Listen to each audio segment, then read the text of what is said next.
Olá galera, tudo bom? Eu sou Marcos Vale aqui de Física e hoje a gente vai falar sobre a força resultante centrípeta, beleza? Todo o corpo, quando ele faz uma curva, ele tem uma força que altera a direção da velocidade.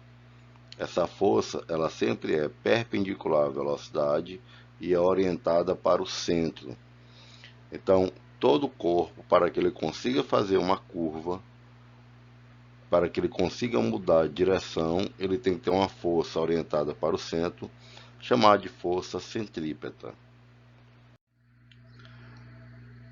Nos movimentos curvilíneos, e uniforme, lembrando que o movimento uniforme é aquele que o valor da velocidade,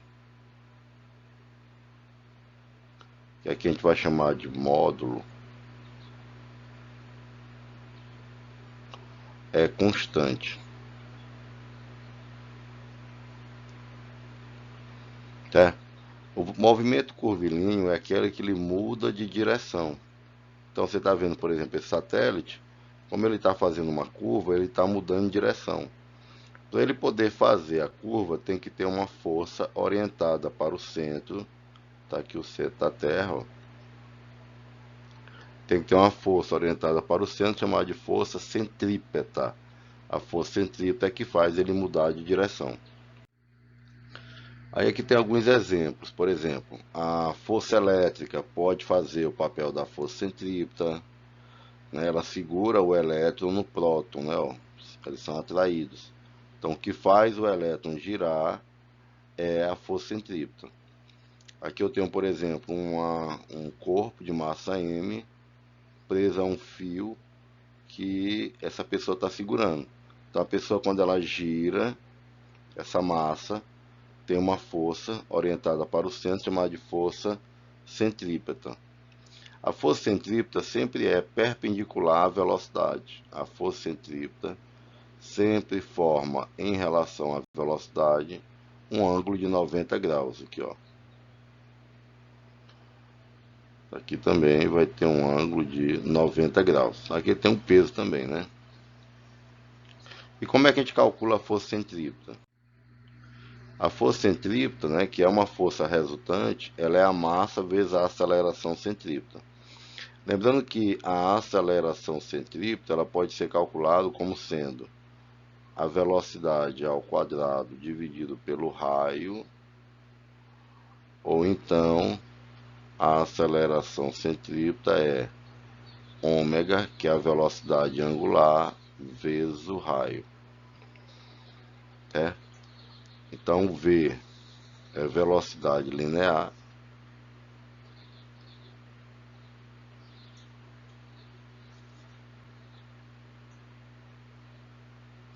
que é dado em metros por segundo, e o ômega é velocidade angular,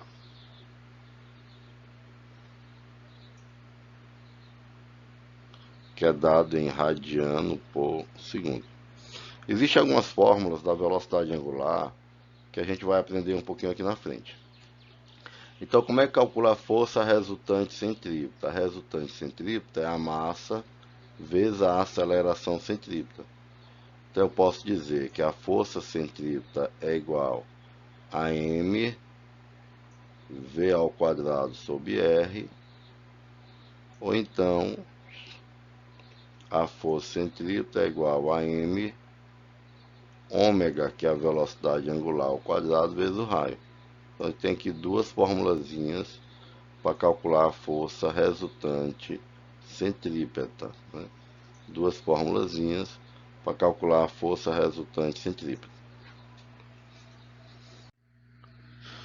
Exemplo resolvido. Um pequeno bloco de massa igual a 4 kg é preso à extremidade de um fio e descreve sobre uma mesa uma força horizontal, ou a mesa horizontal é perfeitamente lisa, um movimento circular de raio igual a meio metro, com velocidade escalar v de 3 metros por segundo. Então, o que é que eu tenho aqui? Ó? Eu vou ter Como ele está girando, eu vou ter aqui o peso e a força normal. Ó, tem um fio, né? Eu vou representar aqui. Eu tenho a força peso. Vou ter a força normal aqui também feito pela superfície. E vou ter uma força de tração no fio. A normal se anula com o peso, se equilibra. E aí só sobrou a força de tração. Determine a intensidade da força de tração no fio. A força de tração, ela vai fazer o papel da força centrípeta. Lembrando que a força centrípeta é uma força resultante. Então a força de tração, ela faz o papel da força centrípeta, que é a massa vezes a aceleração centrípeta. Então aqui, ó, ele dá a velocidade vale 3 e o raio vale 0,5.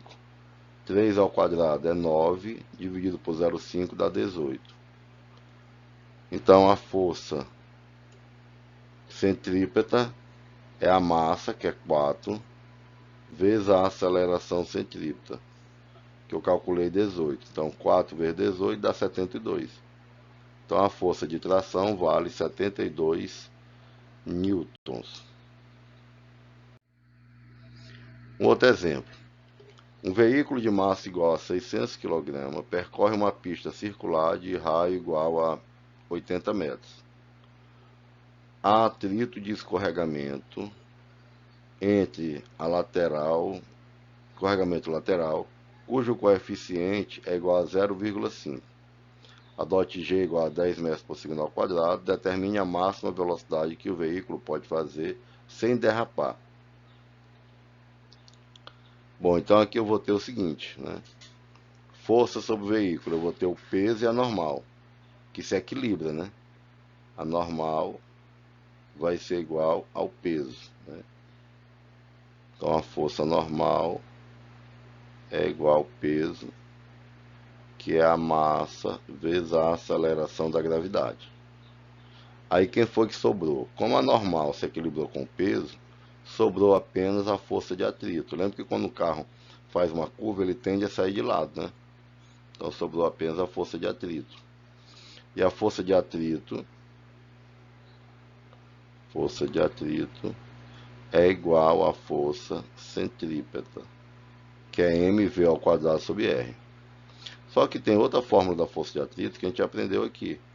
É que a força de atrito é o coeficiente de atrito vezes a normal. Portanto, eu vou ter o seguinte. Lembrando que a massa vale 600 e o coeficiente de atrito, o raio vale 80 e o coeficiente de atrito é 0,5. Bom, então eu tenho aqui, ó, que a força centrípeta é a força de atrito. Então temos que a força centrípeta de atrito é mv máximo ao quadrado sobre r, onde tem força de atrito, vou até botar de vermelho aqui, onde tem força de atrito eu coloco μ vezes a normal, só que a normal é igual ao peso, né? Normal é igual ao peso, então fica μ vezes mg. Aí cancela aqui a massa, ó, igual às duas, né? Então a velocidade máxima é o coeficiente de atrito vezes ao quadrado, né? Vezes R vezes Z. Então a velocidade máxima é raiz quadrada de μRg. Então o coeficiente de atrito é 0,5, o raio vale 80, a gravidade vale 10, dá 400. Raiz de 400 é 20 metros por segundo, que dá 72 km por hora. Bom, essa última aqui é sobre o globo da morte, né? Um corpo descreve um movimento no plano vertical no interior de uma superfície esférica, que é o globo da morte. Ó.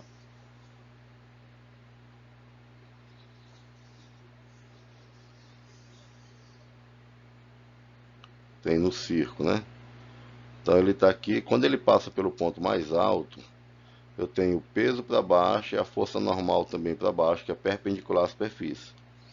Então eu posso dizer que a força centrípeta é a força normal mais o peso. Daqui eu tiro que é normal mais o peso é mv ao quadrado sobre r. mv ao quadrado sobre r. Aí ele quer saber, determine a velocidade mínima para que ele consiga fazer a curva. Essa velocidade, ela é mínima. A velocidade é mínima. Aqui em cima, ó, a velocidade é uma velocidade mínima quando a força normal for igual a zero. Aí o que é que vai acontecer? Aqui eu coloco zero, ó. Zero, tá vendo? Ó? Aí o peso é a massa vezes a gravidade, aí cancela a massa. Então a velocidade mínima é raiz de RG. Aí o raio vale 2,5, o G, que é a gravidade, vale 10, fica a raiz de 25, que dá 5, ou 18 km por hora. Então a velocidade mínima é raiz de RG. Raio vezes a gravidade, beleza? A atividade de casa tem aqui duas questões, né? E tem aqui uma terceira questão também para você fazer em casa. Prazo até 16/11. Lembrando que dia 15, que é segunda que vem, é feriado. Beleza? Abraço.